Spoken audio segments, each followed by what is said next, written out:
I'm back now with Fiido's T1, but it is the T1 Pro here, and this, according to Fiido, is the version 3 of it that I do have. So they've made some revisions to it, some tweaks, some enhancements. The big one is the braking performance, now greatly improved. It's got 180mm hydraulic disc brakes from a company called Rush. They've narrowed down the rear bike rack here. Their reasoning behind that, Fiido told me, was to cater for more accessories. The seat post can now drop down a bit lower because it's got a lower frame here to cater for rider heights of 150 centimeters up to 200 centimeters. And they have made some changes, big ones, to the frame. So they've reinforced it. It has an internal structure in the frame now. They've added just a little bit more reinforcing around these areas because apparently the version 1 of the bike did have some hairline fractures and some issues with it. I didn't encounter that myself. I never had any problems with my T1, but the T1 Pro now is even stronger there for people that really want to load this cargo bike up. So we've got the bike rack at the front here, which is one of my favorite things about it because it's nice and deep, and I can put, for example, some groceries, go shopping with this, put it all in the top here, and it will take the equivalent of a normal sized shopping bag there from the front. And the front headlight is one of my favorite things too because it's super bright. It's got those daytime running LEDs and it really does stand out. Great safety. But not only that, it has a low beam and a high beam, as you can see now. So this is really good for safety, and hands down, by far, this has the best front headlight that I've seen on an e-bike. Fiido has the same tires as before. They are the CST brand. The model is the big boat, so they're 4 inches wide, 20-inch rims here. I have a minor little nitpick with these tires, and that is they don't really have a lot of tread to them. When you look at them closely, they've got about 2 millimeters of tread. That's it. So if you ride a lot, you do a lot of kilometers, a lot of miles, you're probably going to have to change these tires in about a year or two. Now the rear hub motor, this is 750 watts. It's quite powerful, great for climbs, and if you've got it unlocked, it can get you up to speeds of over 40 kilometers per hour, but I'll be riding around here locked down to 25 kilometers per hour for the legal limit here with the EU regulations. Now it's got 7 gears, and it is the tourney setup here from Shimano with its typical selector. I find it works well. The derailleur out of the box was aligned really well, so I have not had any issues with it at all. We get these plastic mud guards. Now, they don't rattle about, and being plastic means you don't have to worry about stone chips or them rusting or anything like that. A rear tail light too, which is reasonably bright. I like the safety aspect of this. The lighting on this bike is fantastic. And we do have reflectors in the rims too. Now we've got 52 teeth here at the front with our crank. Speed sensors located on the other side, and our chain is a KMC Z brand of chain, so it's a known brand there. And these pedals, I thought they were from Wellgo, but they're not. They seem to be a no brand pedal made out of ABS style plastic, and they do seem to be strong and up to the job. Same no brand front shock. It's not too bad. They are getting better, these shocks, even though, yes, they're not a Fox or a Rock Shock or anything like that. So the travel up to around about here, you can see from the grease mark, which I've calculated to be around about 60-70 millimeters of travel.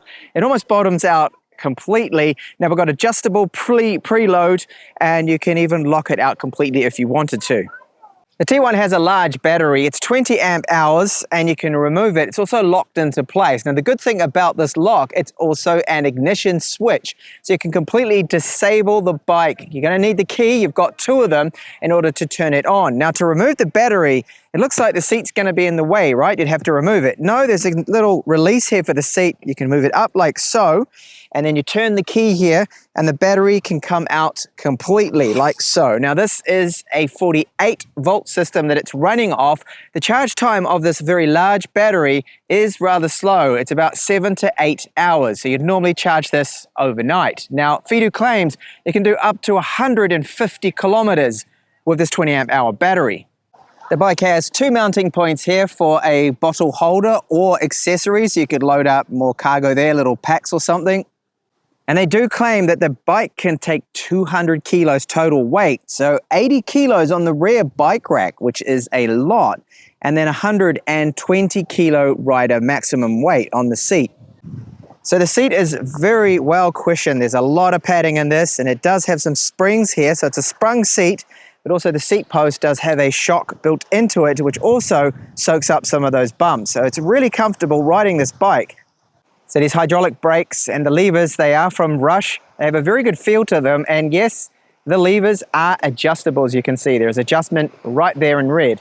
The display is different from what I had on the original T1 model. It's this unit here that I've seen a lot of before. The good news is they seem to have somehow fixed the problem of the brightness of this display. So you can see our battery bar right here. This is the trip meter, and you can see the pedal assist level. So 1, 2, and 3 there, 3 being the maximum, of course, or if you press it again, it's off completely. Now, if you double tap, that will change the units from kilometers and kilometers per hour to then miles and miles per hour. And it's a bright display, and it can be made out in direct sunlight. So we've got our switch here for the high beam, the low beam. This is our horn. I'll give you a sample of it. It's very loud, one of the loudest that I've heard recently. And the grips here, these are not lock grips, so they do move about a little bit. Fiido has used a thumb style throttle, so this is the push down style one, not the twist. Now I've got it set in pedal assist level 0, so this should not work at the moment. Pedal assist level 1 and above, if you press this, it'll just take off. And we've got our gear selector right here, Shimano, and we have 7 gears in total. No problems with the alignment. It does seem to work well, the selector. There is some adjustment to the handlebars too, so if you loosen this off a little bit, you can pull the handlebars towards you or push them away from you. Now the ride really has not changed from the original Fiido T1 that I reviewed, the version 1, this being the version 3. So the seat is now a little lower, this is not as wide as mentioned, and the big change that you do notice is that the braking performance now is a lot better. Of course, if you never had the first model, then you won't know any different at all there. So what I like about this frame is that it's quite big, it's quite spacious, this big, wide, comfortable seat with the shock on it. And it's an easy bike to get onto too, because it does have like a step-through design. You've got no bar there in the middle. So as soon as I start to pedal, the speed sensor, so it does not have a torque sensor, then gives us that assistance. Now, Fiido claim they've tweaked this, they've improved it, they've improved the algorithm to it. So it seems to come on a little sooner. That's the only thing I really noticed compared to the first model from what I remember. So we've got people walking in a bike lane, which they shouldn't be doing here, of course. But anyway, it is a very comfortable bike, this upright riding position. Do like it, very smooth. And of course, I don't even need to pedal. If I want, I can stop pedaling now and just use the throttle. So press down on that throttle and away I go. This is another method. If you're feeling a little tired or something, you don't want to pedal, then you can just use it in the straight out moped mode. But of course, that consumes probably about 2 or 3 times more battery than if you were pedaling. You've got the 3 pedal assist levels too, by the way. So you do feel the front shock now and then soaks up a little of the few little bumps, imperfections in the road. It's not an off-road bike at all. And for things like riding down this, like not quite a full curb, you feel that seat. And the seat feels a bit unusual at first when you ride because it's quite spongy.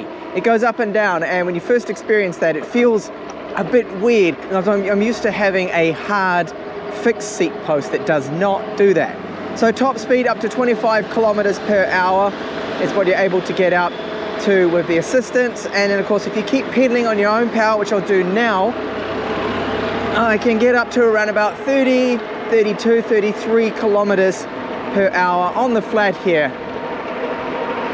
One thing I've noticed about this bike is it feels very planted because of its heavy weight. So it is 37 approximate kilos. That is heavy, but it does make it feel planted, sits on the road well, rides really well. And on the flat, if I was to turn off the pedal assist completely, which I have done now, I can pedal along like this. It's a little harder, but on the flat, it is possible. I'm in the 7th gear here. And my climb test spot now. So this is about 20 degrees, 25. We have a very powerful rear hub 750 watt motor, and it is doing this climb with absolute ease. Not a problem at all. So much power. I'm in the 3rd gear. I could even probably go into the 4th gear. Now I'll use that push down thumb throttle now. Won't pedal, stop pedaling. And there we go. It is gaining speed. In fact, it's getting up to now 17, 18 kilometers per hour. So it's an effortless climber. If you hate your climbs, you hate having to put in a lot of effort, you don't want to get sweaty, then this bike is ideal for this. Really does love climbing. So I'll turn off the pedal assist completely now. It's off and I'm in the third gear, so that's not a very good move. And I should not change gears under load, so that was very bad on my part. But now in the first gear, and yeah, this is possible. But boy, this is going to be one hell of a workout to get up here in the first gear with no motor assistance. And then our braking performance. So 180mm hydraulic disc brakes from 30 kilometers per hour. Whoa, really good. Very good for 20-inch sized rims here, wheels. Braking performance is excellent. They did a really good move there. Wise move, Fiido, moving over to hydraulic disc brakes. The